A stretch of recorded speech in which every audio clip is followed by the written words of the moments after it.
Hello friends, welcome to exam के दीवाने।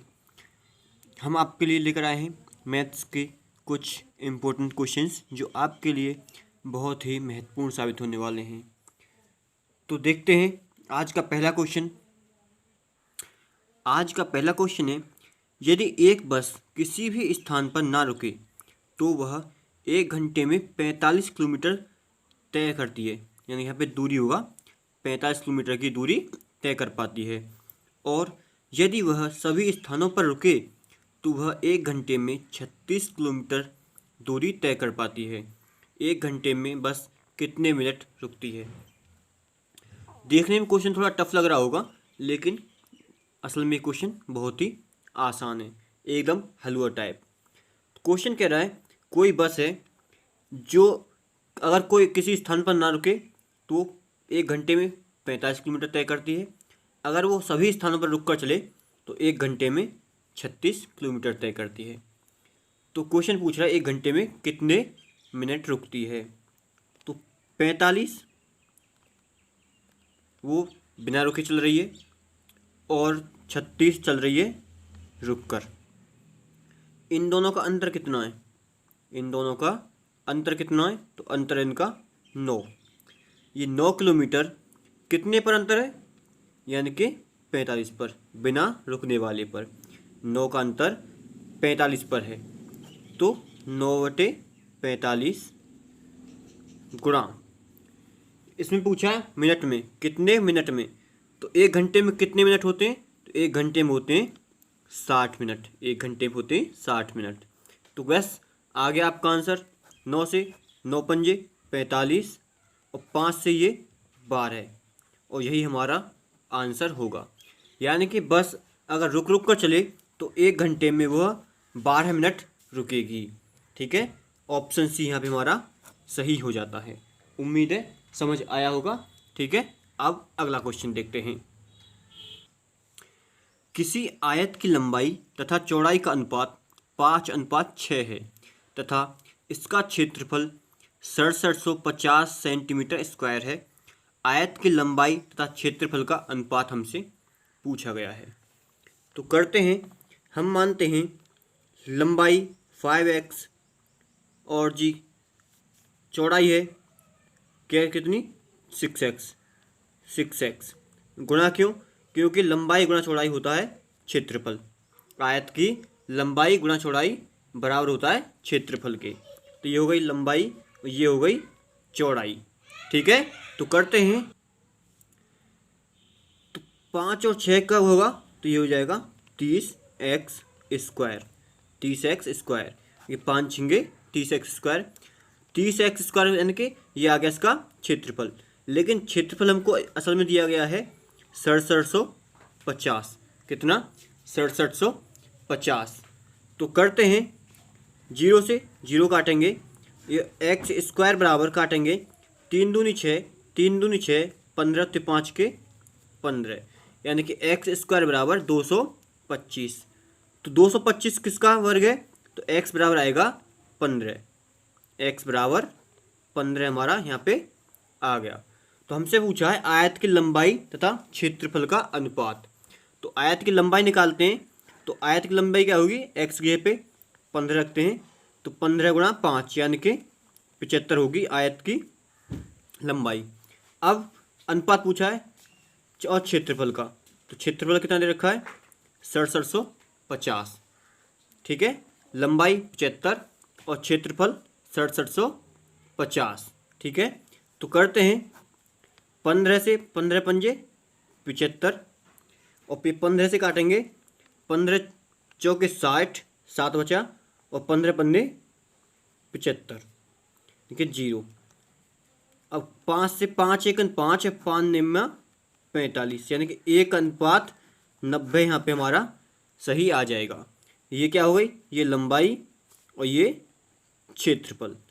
1:90 हमारा आंसर होगा कि ऑप्शन डी यहाँ पे बिल्कुल सही हो जाता है। उम्मीद है आपको अच्छे से समझ में आ गया होगा। अगर समझ आया है तो वीडियो को लाइक कर दीजिए, चैनल को सब्सक्राइब कर लीजिए और वीडियो को शेयर कर दीजिए। अब अगला क्वेश्चन देखते हैं। 13 से विभाजित होने वाली सबसे छोटी 3 अंकीय संख्या को 16 से विभाजित किया गया है, तो शेषफल ज्ञात कीजिए। तो 13 से विभाजित होने वाली सबसे छोटी 3 अंकीय संख्या, तो 3 अंकों की सबसे छोटी संख्या क्या होती है? तो वो होती है 100। 3 अंकों की सबसे छोटी संख्या क्या होती है? 100। इसको हम 13 से विभाजित करते हैं, ठीक है, इसको हम 13 से विभाजित करते हैं, क्योंकि हमको 13 से विभाजित होने वाली छोटी संख्या पता नहीं है, तो हम इसको 100 मानते हैं सबसे छोटी संख्या 3 अंकों की। तो 100 को 13 से भाग देंगे, तो जहाँ तक इसका पूरा पूरा जाए उसको पूरा पूरा करते हैं, यानी कि 13 से ये 100 7 बार जाएगा, 13 7 के 91, ठीक है। जितना पूरा जाए उसको पूरा करते हैं, बाकी को छोड़ देते हैं। तो जितना यहाँ पे आएगा, यहाँ पे आया 7, तो इससे अगले वाला अंक हमको लेना है, इसको ना लेकर, जो आया है उसको ना लेकर, उससे अगले वाला, यानी कि इसके आगे क्या होगा? 8, इसके आगे होगा 8। तो इस 8 की और इसमें इन दोनों की गुणा करते हैं, यानी कि 13 की और 8 की गुणा करते हैं। तो 13 अट्ठे कितना होता है? 13 अट्ठे 104, 13 अट्ठे 104। तो आगे क्वेश्चन कह रहा है को 16 से विभाजित कीजिए, तो इसको हम 16 से भाग देंगे, तो कितना आएगा? तो ये आएगा 6 बार जाएगा, और ये इसका शेष बचेगा 8, शेष तो बचेगा 8। ये 6 बार जाने के बाद इसमें 8 शेष बचेगा, तो यही हमारा आंसर होगा, क्योंकि इसमें शेषफल पूछा गया है, यानी कि ऑप्शन डी यहाँ पे बिल्कुल सही हो जाता है। उम्मीद है समझ आ गया होगा। अब अगला क्वेश्चन करते हैं। 6561 के वर्गमूल को ज्ञात करके इस संख्या को अपने वर्गमूल से विभाजित किया जाता है, परिणाम ज्ञात कीजिए। क्वेश्चन कह रहा है 6561 के वर्गमूल को ज्ञात करके इस संख्या को अपने वर्गमूल से विभाजित कीजिए। तो 6561 का वर्गमूल क्या होगा? 6561 का वर्गमूल क्या होगा? अगर हम ऐसे इसको निकालेंगे तो हमको काफ़ी टाइम लगेगा। तो देखते हैं यहाँ पे इकाई का अंक क्या है? तो इकाई का अंक है 1, तो जो इसका वर्गमूल होगा उसका भी इकाई अंक 1 होगा। तो हम जानते हैं कि 80 का कितना होता है? 80 का वर्गमूल होता है 6400, 80 का होता है 6400। तो 80 के बाद कौन सा ऐसा अंक होगा जिसका इकाई अंक 1 होगा? तो 80 के बाद होगा 81, तो ये 81 का ही वर्गमूल होगा, यानी कि 6561 81 का वर्गमूल है। तो क्वेश्चन कह रहा है इस संख्या को अपने वर्गमूल से, यानी कि इस 81 के वर्गमूल से विभाजित करते हैं।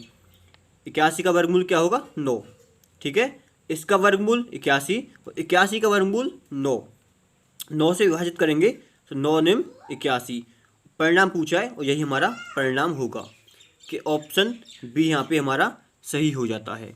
उम्मीद है समझ आ गया होगा। फिर से देखते हैं 6561 का वर्गमूल। 6561 का वर्गमूल क्या होगा कि अगर इकाई अंक 1 है तो इसके वर्गमूल का भी इकाई अंक 1 ही होगा। तो हम जानते हैं कि 80 का वर्गमूल क्या होता है? 6400, 80 का होता है 6400, तो उस 80 से आगे क्या आएगा जिसका वर्गमूल 1 होगा? तो 81, 80 के बाद आएगा 81, तो 81 का वर्गमूल 6561 होगा। चाहे तो आप निकाल के देख सकते हैं, 81 का वर्गमूल 6561 ही आएगा।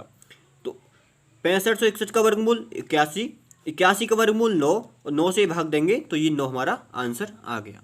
चलिए अब अगला क्वेश्चन करते हैं। किसी वृत्त के व्यास को दोगुना किया गया, उसका क्षेत्रफल बढ़ जाएगा। तो क्वेश्चन कह रहा है कोई वृत्त है, उसके व्यास को अगर दोगुना किया जाता है तो उसका क्षेत्रफल कितने गुना बढ़ जाएगा।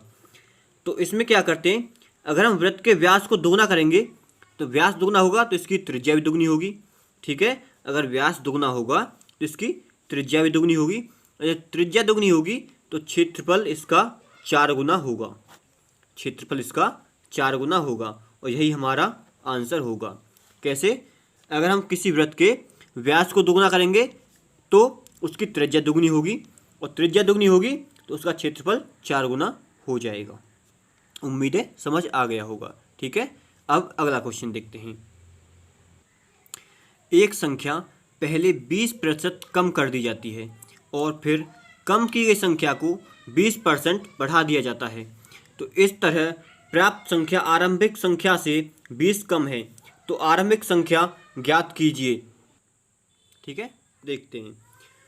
तो 20% कम करेंगे तो हम मानते हैं x% नीचे गिराया, x% ऊपर किया, तो इसका वो होता है, फॉर्मूला होता है x² बटे 100% कमी आएगी, यानी कि बराबर में प्रतिशत कमी।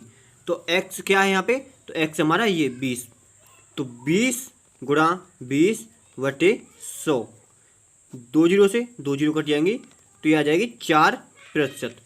तो क्वेश्चन कह रहा है 4% ना होकर वो है 20, वो 4% कम ना होकर वो 20 कम है। तो 1 बराबर क्या होगा, 1% बराबर होगा 1% बराबर होगा 5। तो 1% बराबर 5 है, तो 100% बराबर होगा 100% होगा 500 के बराबर। तो यही हमारा आंसर होगा 500, कि ऑप्शन सी यहाँ पे हमारा बिल्कुल सही हो जाता है। उम्मीद है समझ आ गया होगा। ठीक है, अब अगला क्वेश्चन देखते हैं। कोई धनराशि चक्रवृद्धि ब्याज से 4 वर्षों में 8040 रुपये तथा 5 वर्षों में 3936 रुपये हो जाती है, तो ब्याज दर ज्ञात कीजिए। तो इस क्वेश्चन का आंसर आपको कमेंट बॉक्स में बताना है। ठीक है, और आपकी वीडियो कैसी लगी कमेंट करके बताइए। अगर आपको वीडियो अच्छी लगी है, वीडियो को लाइक कीजिए, शेयर कीजिए और चैनल को सब्सक्राइब कीजिए। इसका आंसर सभी को बताना है। ठीक है, सभी को, मैं सभी के आंसर चेक करता हूँ। ठीक है, सो थैंक यू। जय हिंद, जय भारत।